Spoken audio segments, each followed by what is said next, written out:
All right, guys, we are back in my garage for another video, and today I'm going to show you how to replace the injectors, the injector seals. I'm going to show you how to replace the super tight O-rings that you see on the end of your direct injectors.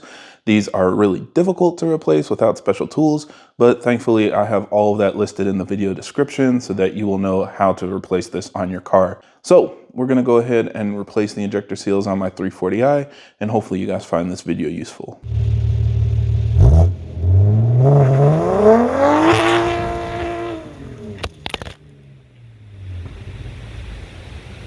Now, as always, for everybody that's new to the channel, I create these videos to help keep you updated on the latest developments in our community, as well as discuss technical topics so that we have a better understanding of how our engines work. So if you're interested in more videos like that, be sure to subscribe because there will be a lot more coming out in the future. All right, so let's go ahead and replace these injector seals. Now, this is important for a couple of reasons. One is if you ever remove the injector, even if you're just doing a valve cover or something unrelated to the injector itself, you should replace this seal. It's definitely a best practice to make sure you have the best seal possible when you reinstall it. Also, if you have low compression, this is something that I've seen fix it. If you have a bad injector seal, if there's a bunch of gunk and stuff around here, it'll seal poorly, and when you do a compression test, the compression inside the cylinder will leak past the seal and show low compression. So this is something that you can do. It's relatively cheap and easy to replace the seal on that injector and see if you get your compression back, and that can save you from an engine build or buying a new motor. So the process is pretty simple. What we're going to do is cut off this old seal, and then we're going to install the new seal, but because it's hard Teflon, it actually needs to be stretched out first. So we'll stretch it out using these BMW tools and then recompress it to the right size using this additional BMW tool. And I'll have a link in the video description to where I got this. This is actually the OEM tool. I bought it from FCP Euro, but there are also similar cheaper options on Amazon as well. So I went with the OEM tool. I got this a while ago, but now you can get the Amazon one if you want to go that route. So first thing to do is cut off this seal, and we're going to use a really sharp blade, a razor blade. Just be really careful with this because, you know, I always end up cutting myself somehow with these, but you're going to cut this off. Now, what I recommend is don't dig right into it, kind of cut it at an angle from the side, almost like you're just slicing off a section of it from one side of it. So don't go straight into it at a 90-degree angle, kind of take it at an angle that's a little more shallow so you can cut it, and also cut from the tip backwards. So if you do gouge it at all, or have any issues, you gouge this back surface and you're not gouging the face that's going towards the cylinder. So again, let's carefully take this off. All right, we're back. So we're gonna go ahead and cut this at an angle on the side here.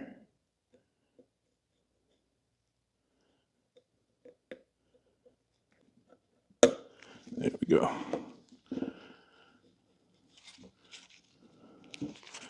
Again, just cut it a little bit shallow and carefully so you don't damage the metal. If it takes a couple passes, that's okay. And now we've got this taken off.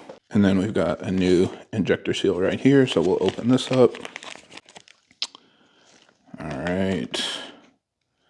And what you can do here, I guess, first of all, is just clean this off. If it is kind of gunked up, I'm just going to get a rag with some brake clean and wipe that off.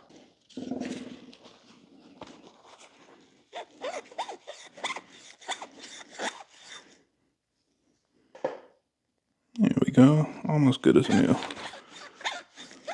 Now to stretch out the injector seal, we've got this adapter that we're going to slide it on. So you just push it onto this tip.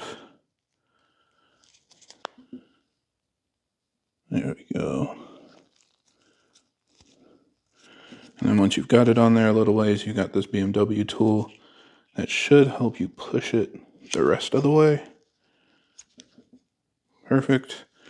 And then we're going to push it onto the actual injector, so it should kind of just sit in this cavity. push that all the way on, and then boom. And now you've got that out. Now to get the adapter out, you basically push this plunger in, and it pushes it out like that. And now we've got the injector seal on. Now, as you can see, it's extremely loose.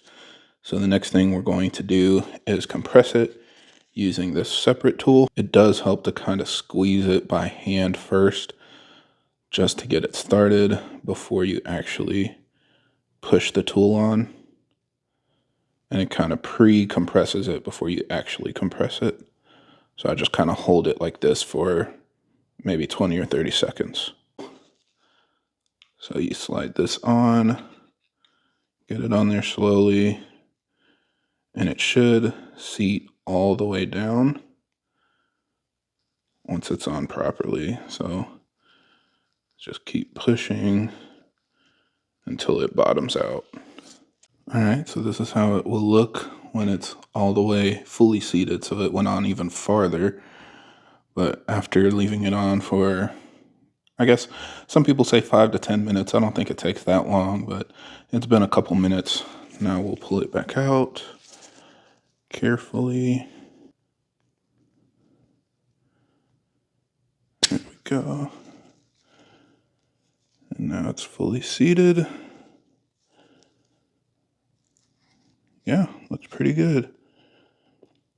So at this point, I mean, it's pretty tight. I think this is pretty much how it should be. So once you've got it ready to go back in, it'll seal up better, and this seal will do everything it needs to once it's fully installed. You shouldn't need anything special after that.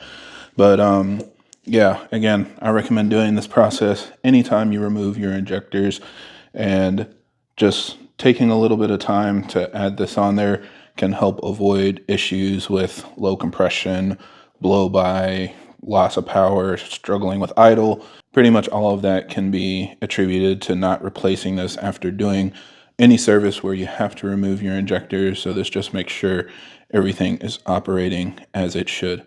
So yeah, happy I can finally post this DIY. Hopefully this helps you out. Again, I will have links in the description for the tools. I'll have the part numbers, basically everything you should need in order to replace this. And I do have my injector replacement DIY as well that I will also post in the video description. But for now, I think that's it for this video. So thank you guys for watching, and I hope this helps. And if you have any other questions or comments, leave them down below.